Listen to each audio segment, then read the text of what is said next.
One sector, though, in rude health is Big Pharma, reportedly raking in more than $90 million per day.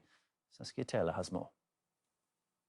2021, the year we discovered there's really no cure for greed. Just ask Big Pharma. Pfizer is forecasting $15 billion in revenue from its COVID vaccine this year. It is their first profitable quarter, hitting that $1.9 billion mark, a majority of which is their COVID-19 vaccine, of course. $1,000 every second. Pfizer, BioNTech and Moderna made $1,000 every second. But it turns out that drug companies like to pop two pills at once: money and power.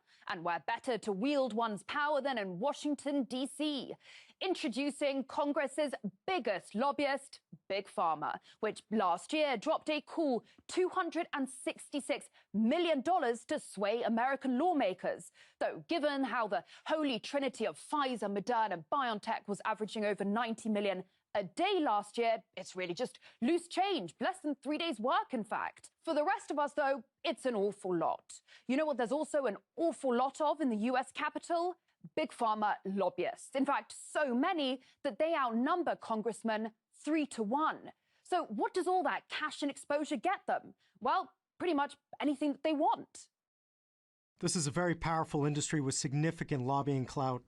It's very good at knowing exactly how many votes they need to kill pieces of legislation and figuring out a way to get those votes. It's funny, though, because you'd think that with a Democrat-run House and Senate, pharmaceutical giants would have had a tough year. After all, for years, the party's been promising to fight the greed. First, we'll take on the drug and insurance companies and hold them accountable for the prices they charge and the harm they cause. It's about bringing the cost of prescription drugs down. The pharmaceutical companies have been jacking up prices hand over fist for years. And then we'll tell the pharmaceutical companies thanks, but no thanks for overpriced drugs. Pay the highest prescription drug prices of any developed nation in the world. It's called Valiant Pharmaceuticals. I'm going after them.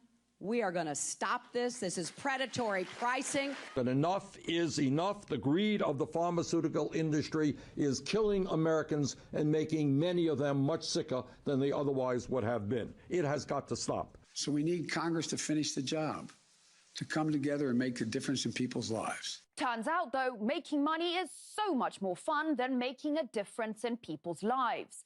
In fact, 60% of Big Pharma's lobby money goes to Democrats. So when in April a plan was proposed to knock down drug prices, surprise, it got voted down. One of the people against it, New Jersey Senator Bob Menendez. You know how much Menendez has pocketed from the drugs lobby this year? $80,000. Then along came the Build Back Better Act, which, among other things, wanted to make medication actually affordable. A ridiculous idea. So what did Big Pharma do? It splashed some serious cash to block the bill. Big Pharma will spend, do, and say whatever it takes to defeat any legislation that will curb its unilateral power to dictate prices of prescription drugs. Apparently, the Big Pharma rules that leave almost 1 in 4 Americans unable to afford their regular medication is necessary because, well, research. We have an obligation to ensure that the sale of our medicines provides us with the resources necessary to invest in future research and development. And while the lobby's $1 million ad failed, Build Back Better is on the rocks anyway, so fingers crossed. But you know what came as a real shock, other than politicians putting money before people and pharmaceutical giants not caring about public health? The fact that Big Pharma plays dirty.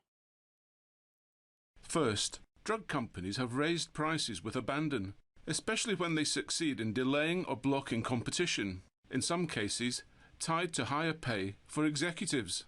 Second, companies have manipulated the patent system and marketing exclusivities to extend their monopolies. Third, all the companies the committee investigated have employed anti-competitive strategies to suppress generic competition. Really, there's no one I'd rather have in control of life-saving medication. Oh, also, it wouldn't be mad if the pandemic lasted just a little while longer. They got on a path and they want to keep this path there. And these other therapeutics aren't really going to make them a lot of money. Politicians and Big Pharma hard at work in D.C., saving lives, serving the people, and showing each and every day that there's no drug more addictive than money, power, and everything in between.